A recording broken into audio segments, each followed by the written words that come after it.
தவேக தலைவர் விஜய் முதலில் த்ரிஷாவிடம் இருந்து வெளியே வர வேண்டும் என்று பாஜக மாநில தலைவர் நயினார் நாகேந்திரன் விமர்சித்த நிலையில் பொதுவெளியில் அநாகரிகமாக பேசுவதை தவிர்க்குமாறு தவேக இணை பொதுச் செயலாளர் நிர்மல்குமார் கண்டனம் தெரிவித்துள்ளார்.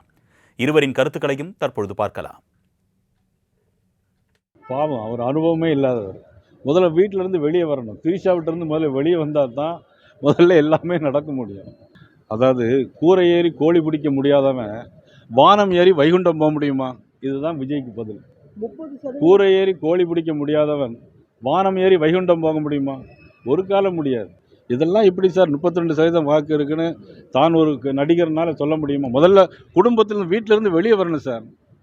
குடும்பத்தினா ஒரு கட்சி நடத்தணும் சார். முதல்ல திரு நயினார் நாகேந்திரன் அவர்கள் போன்ற ஒரு கேவலமான நபர்கள் இந்த மாதிரி அவங்க ஒரு கட்சியில் தலைமை பொறுப்பில் உட்கார்ந்து கொண்டு ஒரு பொது வழியில் ஒரு நாகரிகம் இல்லாமல் என்ன பேசுவதென்று தெரியாமல் பேசிக் கொண்டிருக்கிறார்.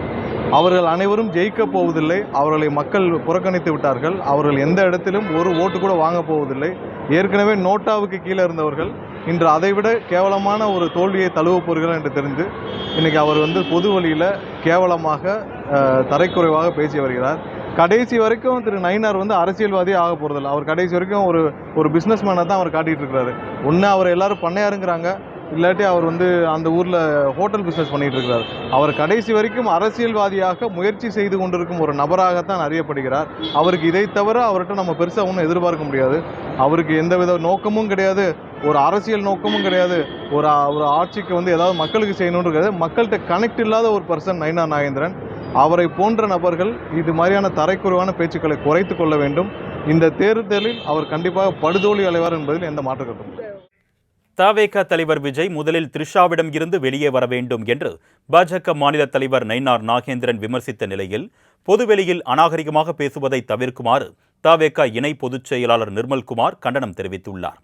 இருவரின் கருத்துக்களையும் தற்பொழுது பார்க்கலாம். பாவம், அவர் அனுபவமே இல்லாதவர். முதல்ல வீட்டிலிருந்து வெளியே வரணும். த்ரிஷாவிட்டிருந்து முதல்ல வெளியே வந்தால் தான் முதல்ல எல்லாமே நடக்க முடியும். அதாவது கூரை ஏறி கோழி பிடிக்க முடியாதவன் வானம் ஏறி வைகுண்டம் போக முடியுமா? இதுதான் விஜய்க்கு பதில். கூரை ஏறி கோழி பிடிக்க முடியாதவன் வானம் ஏறி வைகுண்டம் போக முடியுமா? ஒரு காலம் முடியாது. இதெல்லாம் இப்படி சார் 32% வாக்கு இருக்குன்னு தான் ஒரு நடிகர்னால சொல்ல முடியுமா? முதல்ல குடும்பத்திலிருந்து வீட்டிலேருந்து வெளியே வரணும் சார்.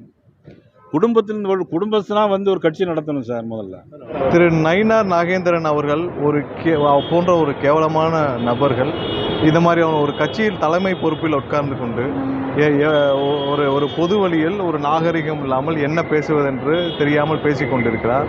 அவர்கள் அனைவரும் ஜெயிக்கப் போவதில்லை. அவர்களை மக்கள் புறக்கணித்து விட்டார்கள். அவர்கள் எந்த இடத்திலும் ஒரு ஓட்டு கூட வாங்கப் போவதில்லை.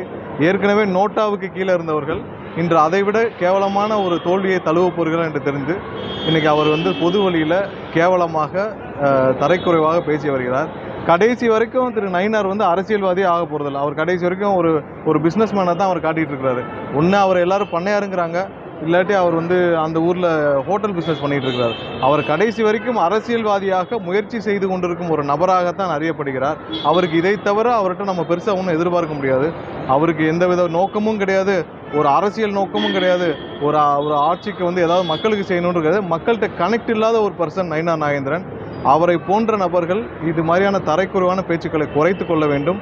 இந்த தேர்தலில் அவர் கண்டிப்பாக படுதோல்வி அடைவார் என்பதில் எந்த மாற்று கருத்தும் இல்லை.